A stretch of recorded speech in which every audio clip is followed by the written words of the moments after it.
Hi అండి, అందరికీ నమస్కారం. ఈరోజైతే మంచి చారుతో మేము ముందుకు వచ్చేసానండి. ఈ చారుని జీలకర్ర చారు అంటారు. ఈ చారు అజీర్తి ఉన్న వాళ్ళకి బాగా పనిచేస్తుందండి.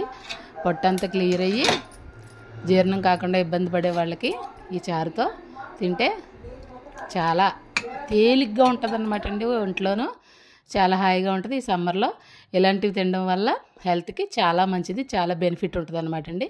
ఈ చారు కోసం ముందుగా ఒక స్పూన్ కందిపప్పు, ఒక స్పూన్ జీలకర్ర, 7-8 ఎండుమిరపకాయలు మీ కారానికి తగ్గట్టుగా ఒక హాఫ్ అన్ అవర్ ముందు నానబెట్టుకుని ఉంచుకోవాలండి. నానబెట్టుకున్న తర్వాత హాఫ్ అన్ అవర్ తర్వాత వీటిని మనం మిక్సీ చేసుకోవాలన్నమాట. మిక్సీలో మెత్తగా పేస్ట్ లాగా గ్రైండ్ చేసేసుకోవాలి. దీంట్లో ఉంటే ఒక పెద్ద టమాటో పండిందైనా యాడ్ చేసుకోవచ్చు. కొంచెం పచ్చి పచ్చిగా ఉన్నదైతే ఇంకా బాగుంటుందండి, ఎందుకంటే పులుపు ఉంటుంది కాబట్టి. నెక్స్ట్ ఒక నిమ్మకాయ అంత సైజు చింతపండుని రసం తీసుకుని పక్కన పెట్టుకోవాలండి. నిమ్మకాయ అంటే మరి పెద్ద నిమ్మకాయ కదా, ఒక చిన్న నిమ్మకాయ అంత సైజు అలా తీసుకుని ముందే నానబెట్టుకుంటే రసం బాగా వస్తుంది కదండి. అందుకే నేనైతే పప్పు నానబెట్టిన తర్వాత ఈ చింతపండును కూడా నానబెట్టేస్తున్నాను, అదే మీకు చూపిస్తున్నాను అన్నమాట. తర్వాత దీన్ని రసం తీసేసుకుని పక్కన పెట్టేసుకోవాలి. పక్కన పెట్టుకున్న తర్వాత హాఫ్ అన్ అవర్ తర్వాత ఈ మరిగిన పప్పు ఎండుమిర్చి మిశ్రమం ఉంది కదండి, ఇందులో ఒక టమాటో కూడా వేసుకుని మెత్తగా పేస్ట్ లాగా గ్రైండ్ చేసుకోవాలన్నమాట అండి. గ్రైండ్ చేసుకున్న తర్వాత పొయ్యి మీద గిన్నె పెట్టుకుని ముందు ఈ పేస్ట్ని అయితే యాడ్ చేసేసుకోవాలి. పేస్ట్ని యాడ్ చేసుకున్న తర్వాత దాంట్లోకి ముందుగా చింతపండు రసం తీసి పెట్టుకున్నాం కదండి, ఆ చింతపండు రసాన్ని కూడా యాడ్ చేసుకోవాలి. దీంట్లోకి ఒక 750 ml అంటే 3/4 లీటర్ నీళ్లు చారు వరకు మనం పెట్టుకోవచ్చండి. ఆ క్వాంటిటీకి, ఆ స్పూన్ కందిపప్పుకి, ఆ నిమ్మకాయ అంత చింతపండుకి లీటర్కి తక్కువ, అర లీటర్కి ఎక్కువ 3/4 లీటరు నీళ్ళు అయితే పోసుకుని మనం చారు చేసుకోవచ్చండి. చారు ఎక్కువసేపు కూడా మరగాల్సిన పని ఉండదు, చాలా ఈజీగా అయిపోద్ది, చాలా టేస్టీగా ఉంటుంది, చాలా హెల్తీ కూడా. అదిగోండి మిక్సీ గిన్నెలో వాటర్, ఈ వాటర్ మొత్తం అన్నీ కలిపి 3/4 లీటర్ అండి. తర్వాత 2 కరివేపాకు రెబ్బలు కాడలతో సహా వేసేసుకోవాలి. వేసేసుకుని ఉప్పు, మనకు రుచికి తగినంత ఉప్పు, పసుపు వేసుకుని పొయ్యి మీద పెట్టుకుని మీడియం ఫ్లేమ్ మీద ఉంచుకోవాలన్నమాట అండి. మీడియం ఫ్లేమ్ మీద ఒక పొంగు వచ్చేంత వరకు చూసుకోవాలి, ఎందుకంటే ఈ చారు పొంగుతుందండి. పొంగి బయటకు వెళ్ళిపోనివ్వకుండా జాగ్రత్తగా మీడియం ఫ్లేమ్ మీద మరగ కాచుకోవాలి. పొంగు వచ్చిన తర్వాత ఒక్క 5 మినిట్స్ మరిగించుకుని తర్వాత తాలింపు వేసేసుకుంటే చారు రెడీ అయిపోద్దండి.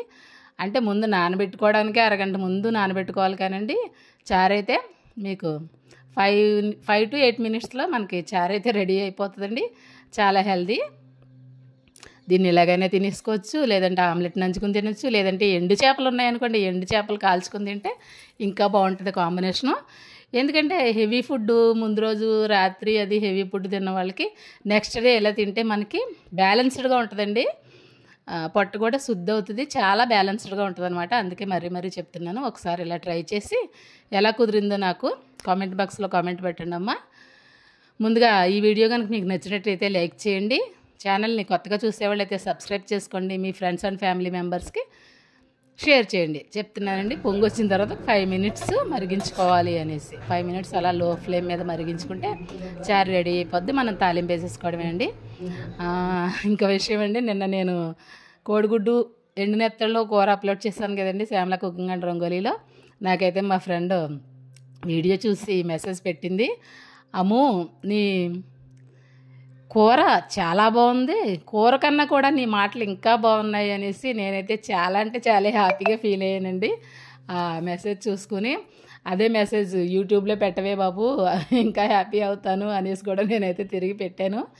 మరి ఎందుకు వీలు అవ్వట్లేదో, పెట్టేది యూట్యూబ్లో కూడా, ఇప్పుడు ఎందుకో పెట్టలేదు. మరి చూద్దాం, ఈరోజు ఏదైనా పెడతాదేమో ఈ చారుకైనా. సరే అండి, అదిగో తాలింపు వేసేస్తున్నాను. కరివేపాకు, కొంచెం మినపప్పు, ఆవాలు, ఎండుమిర్చి, ఉంటే కొత్తిమీర కూడా వేసుకోవచ్చండి. ప్రస్తుతానికి ఇంట్లో కొత్తిమీర లేదు, అందుకే నేను వేయడం లేదు. అంతే అండి, తాలింపు వేసేసుకుంటే గుమ్మలాడిపోతుందండి ఇల్లంతా కూడా. ఈ చారు తింటే చాలా అంటే చాలా హెల్తీగా ఉంటారని చెప్పాను కదండి. అజీర్తి ఉన్న వాళ్ళకి బాగా పనిచేస్తుంది.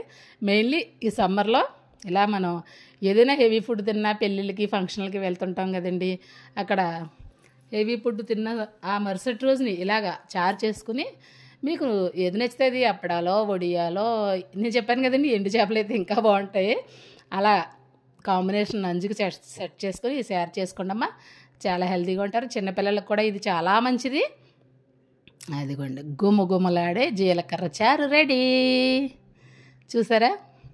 ఇప్పుడు వెంటనే మూత పెట్టేసుకోవాలండి. మూత పెట్టేసుకుంటే మీకు ఆ తాలింపు గుమగుమలన్నీ కూడా ఆ చారులో యాడ్ అవుతాయి అన్నమాట. అదిగోండి తర్వాత 10 నిమిషాల తర్వాత మూత తీసి చూస్తే చారు ఇలా ఉందన్నమాట.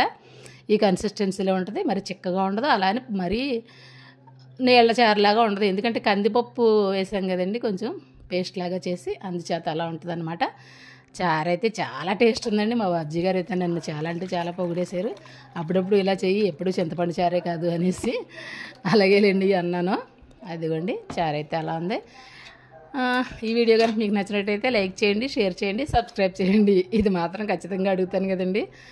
ఈరోజుకి ఇదేనండి వీడియో. రేపు ముగ్గుతో కలుస్తాను. బాయ్.